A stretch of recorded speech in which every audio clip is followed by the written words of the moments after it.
Jesus and the Lion's Den, a true story about how Daniel points us to Jesus. Did you know that the oldest stories in the Bible are a bit like puzzles? If you look very carefully, you can spot some Jesus moments. Those are moments when someone in the story is a little bit like Jesus. So this book is about the really exciting story of Daniel. But what makes it even more exciting is that you can spot Jesus moments in it too. There are lots of lions in this story, but every time you spot a special lion, it's a clue that there is a Jesus moment too. Are you ready to start the story? Let's begin. Do you have any habits? Maybe you sing in the bath, or twiddle your thumbs, or stick your finger up your nose. Yuck. This is a story about Daniel and his habit. It was a great habit, but it was a habit that got him into a lot of trouble. Daniel knew God, the real king of everyone and everywhere.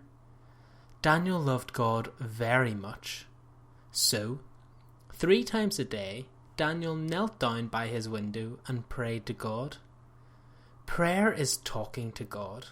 We can talk to him anywhere, anytime, and about anything. What a wonderful habit. How could that get anyone into trouble? Daniel worked for Darius, the super powerful king of Babylon. Daniel was so good at his job that the king wanted him to run the whole kingdom.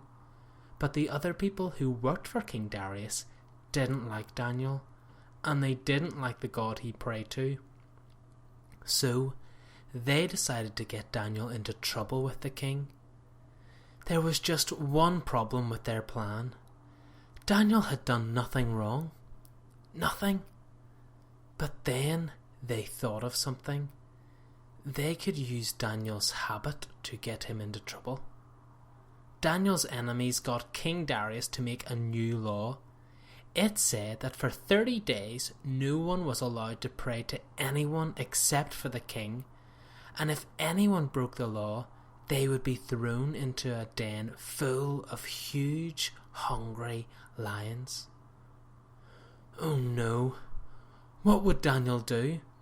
If he obeyed the king of Babylon, he would stay safe. But if he obeyed God, the real king of everyone and everywhere, he would keep praying, and that meant Daniel would be lion food. Safety or lion food? Which would Daniel choose? Daniel's enemies crept up to Daniel's house and looked up to his window. Daniel was praying? They had caught him. The plan had worked. So they rushed back and told the king Daniel was about to become lion food. King Darius tried and tried all day to find a way to save Daniel, but he couldn't. Even the king wasn't able to change the law. So, when the sun went down, Daniel was taken to the den of huge, hungry lions and thrown in. "I hope your God can save you," said the king. A big stone was rolled across the mouth of the den, and everyone went to bed. But the king couldn't sleep. He tossed and turned and tossed all night long. In the morning he rushed back to the den. "Daniel, has your God been able to save you from the lions?" asked the king. And then he listened. A voice came from the dead. "Yes, O king, I am not hurt. God sent his angel to shut the lions' mouths. God saved me because I had done nothing wrong. Nothing." Daniel was lifted out of the den and there wasn't even a scratch on him. Daniel had trusted God and God had saved him. Then, because King Darius was such an important king, he wrote to all the people in all the countries in all the world. He said, "Daniel's God is the living God. He is the real king of everyone and everywhere, now and forever. He saves his people." The end. Oh, oops. No, it isn't the end at all. It's time to spot some Jesus moments. Look back at the pictures in the book. There were lots of lions in this story, but did you spot the special lion? He appears every time there is a Jesus moment in the story. Each Jesus moment is a moment when Daniel is a little like Jesus, the Son of God. Did you find all 4? Here is what they mean. Daniel's enemies wanted to get rid of him, so they tried to get him into trouble. That's what Jesus' enemies did to him too. But in his job, Daniel had done nothing wrong. Nothing. His enemies had to invent a new law to get Daniel into trouble.